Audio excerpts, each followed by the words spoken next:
Olá a todos! Neste vídeo eu falarei sobre sobre a representação de aminoácidos. constituintes, de proteicos, que são por sua vez constituídos por aminoácidos.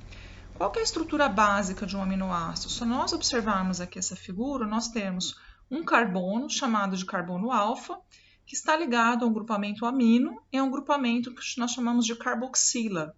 E ainda ligado a um hidrogênio é um grupo que nós chamamos de R, que é a cadeia lateral de um aminoácido, que pode variar. Se nós observarmos aqui, então, o carbono alfa ligado a um grupamento carboxilato e a um grupamento amino, o grupo R, que varia de aminoácido para aminoácido. Nós temos aí um total de 20 aminoácidos, então, conforme a variabilidade desse grupo R, nós temos diferentes aminoácidos com diferentes propriedades, como nós vamos ver. Existem aminoácidos de diferentes configurações absolutas. O que é isso? Então, exemplificando com o aminoácido um dos mais simples que nós temos, que é o carbono alfa, carboxila, que é representado, o grupamento amino tem um grupo CH3 no seu R, e aqui um hidrogênio. O que significa L e D? Configuração L-alanina ou configuração D-alanina? Quando nós temos esse grupo amino posicionado para a esquerda, nós chamamos de L, é uma convenção que foi dada. E quando ele está deslocado para a direita, é o que nós chamamos de D-alanina. Então, grande parte dos aminoácidos da natureza, eles têm essa configuração de L. E os aminoácidos, conforme a variabilidade dessa cadeia lateral de cada um, eles vão ter diferentes propriedades físico-químicas. Então, eles vão ter polaridades diferentes, vão ser mais polares ou mais apolares, mais ácidos ou mais básicos. Alguns aminoácidos podem ser aromáticos, que tem aquele grupamento fenol, grupamento aromático. Podem variar quanto ao tamanho, quanto à conformação, quanto a diferentes capacidades de exercerem ligações de hidrogênio, ligações hidrofóbicas, Como vocês já viram lá na aula base dos vídeos, então todas as propriedades podem ser distintas conforme os diferentes aminoácidos. Então aqui é uma classificação dos aminoácidos, eles são basicamente divididos em aminoácidos não polares, alifáticos, grupamentos, aqueles que têm grupos aromáticos são aminoácidos aromáticos, polares não carregados, positivamente carregados e negativamente carregados. Então nós vamos entender quais são as características de cada grupo deste. E aqui a abreviação de cada aminoácido. Por exemplo, glicina, vou ter gli e símbolo G. Prolina, prolina, P. Tá? Alguns aminoácidos têm uma simbologia um pouco distinta. Por exemplo, lisina, abreviatura K. Aspartato, D. Tá? Mas isso é uma convenção para cada aminoácido. Então, quando eu falo que um aminoácido é não polar alifático, o que significa isso? Alifático, vocês percebem que eles são todos, eles são lineares aqui. Não polares, o que é não polar? Ou seja, ele tem uma característica um pouco mais hidrofóbica. Então, aqui eu tenho hidrogênio, aqui eu tenho CH3, aqui eu tenho uma cadeia de isopropil, que é a valina, isoleucina. E a prolina, vocês podem observar que ela é diferente dos demais porque ela é cíclica. Então, nós falamos que ela tem um grupo amino aqui chamado de secundário. Diferentemente dos outros, que são grupos aminos primários. Aqui ela é secundária, ela tem uma característica distinta, isso vai impactar bastante na estrutura das proteínas, como nós vamos ver. Aqueles aminoácidos que são aromáticos, então a gente tem o anel aromático, fenilalanina, tirosina, triptofano. Polar não carregado, ou seja, polar porque tem grupamento hidroxila, ele pode fazer ligação de hidrogênio, ele pode interagir com água, então ele é polar. Serina tem hidroxila, treonina também, cisteína que tem grupamento SH, asparagina que tem grupo amino também terminal, glutamina. Positivamente carregados são aqueles grupamentos que têm agrupamino terminal que podem estar positivamente carregados no pH fisiológico. Por exemplo, lisina, arginina, histidina. Esses positivamente carregados também são chamados de básicos, eles são aminoácidos que nós chamamos de mais básicos. Os negativamente carregados, normalmente eles perdem um próton no meio fisiológico, ficando na forma de carboxilato, como por exemplo o aspartato, o glutamato. Então são aminoácidos com características mais ácidas, tá? Então aqui, só exemplificando a prolina com o grupo amino secundário aqui e já a alanina com o grupo amino primário, diferença entre os dois. O que é importante, característica dos aminoácidos? Eles podem atuar como ácidos ou como bases. Nós vamos ver isso é importante lá nas proteínas, nas enzimas, tá? Se nós observarmos aqui, esse aminoácido, ele está com uma carga positiva aqui no amino e está com o seu grupo C-OH intacto, está com hidrogênio aqui. Quando ele perde o hidrogênio, ele está funcionando como ácido. Nesse momento, ele passa a ter uma carga positiva e uma carga negativa, que se neutralizam. Então, ele passa a ficar neutro. Quando ele perde mais um hidrogênio, ele vai ficar na forma aqui NH2, não protonado, mas fica com C dupla O a menos. Então, ele vai ficar com uma carga menos 1. Quando nós temos essa mistura de cargas, ou seja, positiva e negativa, e essas cargas se anulam, é o que nós falamos de forma zwitteriônica de um aminoácido. Então, aqui é o zwitterium como ácido, ele perde um próton, fica aqui NH2, e aqui o zwittério como base, onde ele aceita um próton e fica na forma de NH3+, C dupla OH.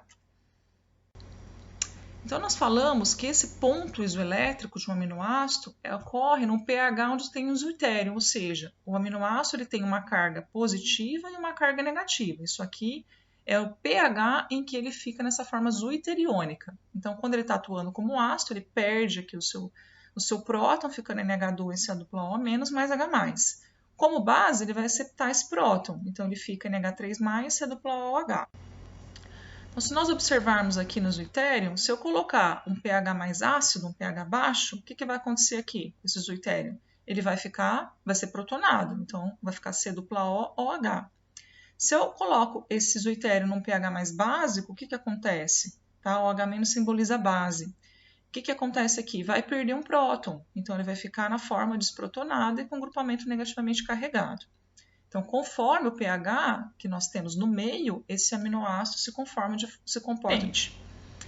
Por exemplo, aqui a alanina, ela tem um ponto isoelétrico no pH 6. Nesse pH, ela tem uma mistura de carga positiva e negativa.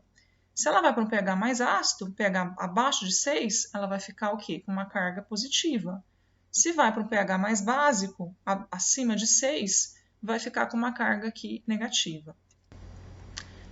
Uma questão importante em relação aos aminoácidos, vocês também já devem saber, é a questão dos aminoácidos que são não essenciais e os essenciais.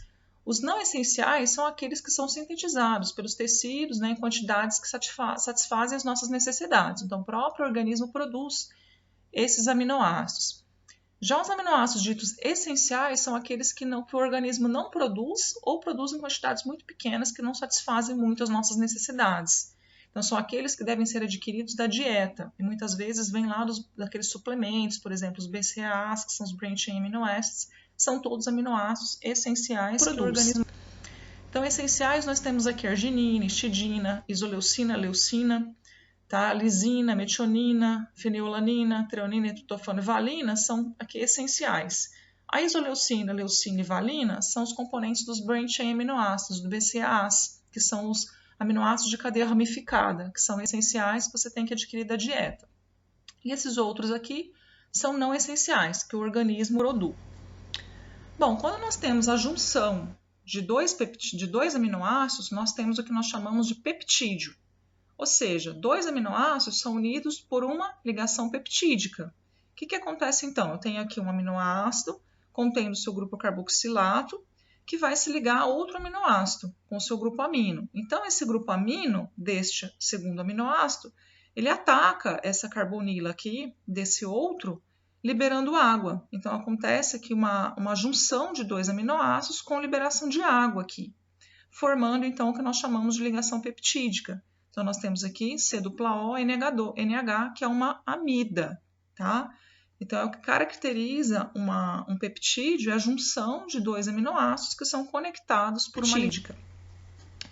Observando aqui, entre uma alanina e uma valina, o que acontece? Eu tenho a perda de água, então eu vou ter uma extremidade carboxila e uma extremidade amino. Como é que eu vou nomear esse peptídeo? Eu chamo de dipeptídeo porque são dois aminoácidos.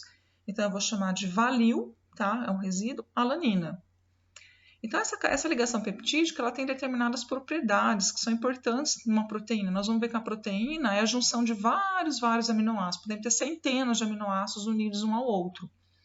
Então, aqui ó, nós temos um caráter C dupla O NH, é um caráter de ligação dupla parcial. Por quê? Eu tenho uma espécie de deslocalização aqui, de ligação dupla. Ela é rígida e planar, ela tem uma configuração normalmente que ela está invertida, ela é trans. Não tem carga, mas ela é polar. Tá? Então, toda ligação peptídica ela é polar. Isso favorece a interação com água, a interação com componentes que são polares. Exemplos aqui de pentapeptídeo, olha só, uma extremidade amino-terminal e uma extremidade aqui carboxy-terminal. E aqui as diferentes ligações. Então, eu tenho uma serina, se nós observarmos cada resíduo, uma glicina, onde eu tenho o grupo R, que é igual a H, uma tirosina, que nós temos aqui representado, uma alanina e uma leucina. Então, extremidade amino-terminal, extremidade carboxy-terminal. Pentapeptídeo, por quê? Porque eu tenho 5 aminoácidos aqui. 1, 2, 3, 4 e 5. Aqui um tetrapeptídeo, então nós temos alanil, glutamil, glicil, lisina. Extremidade amino, extremidade carboxil. Aqui é uma representação de um dipeptídeo comercial sintético. Nós vamos ver que vários componentes aí peptídicos fazem parte de componentes da nossa dieta. Então, nesse caso, o aspartame, ele é um éster metílico de aspartilfenilalanina. Então, ele tem um componente que é um ácido aspartico e ele tem uma fenilalanina, só que ele está na forma protegida, tá? Aqui, em vez de ser um C-OH, é um éster, que tem C-OOCH3. Essa que é o aspartame. Um outro hormônio, vários hormônios do nosso organismo, vários neurotransmissores são constituídos por aminoácidos. Então, os aminoácidos é constituinte de enzimas, de neurotransmissores, de cofatores, enfim, são componentes de vários, constituintes de várias moléculas importantes do nosso organismo. Então, o que nós temos aqui? A ocitocina. A gente tem NH3, cisteína, tirosina, isoleucina, glutamina, asparagina, cisteína. Aí prolina, leucina, glicina, que extremidade que se duplou em NH2. Só que aqui nós percebemos que a cisteína ela se liga com outra cisteína. Como eles têm grupo SH, é formada aqui nós chamamos de ligação de sulfeto. Então, bem. E aqui para mostrar para vocês que existem fármacos que são usados no mercado com estrutura peptídica. Olha o tamanho desse peptídeo. Então, nós podemos observar aqui várias ligações peptídicas. Aqui, ó, vocês podem observar, tá? E olha só o tamanho, né, desse peptídeo. Ele atingiu aí 2,6 bilhões em vendas. Então, ele, na verdade, é um glucagon. Ele imita o hormônio glucagon. É um glucagon sintético, com grande lucro aí na indústria farmacêutica. Tá? Bom, assim nós encerramos a parte de aminoácidos e continuamos depois com a parte de proteínas. Muito obrigada, um abraço a todos.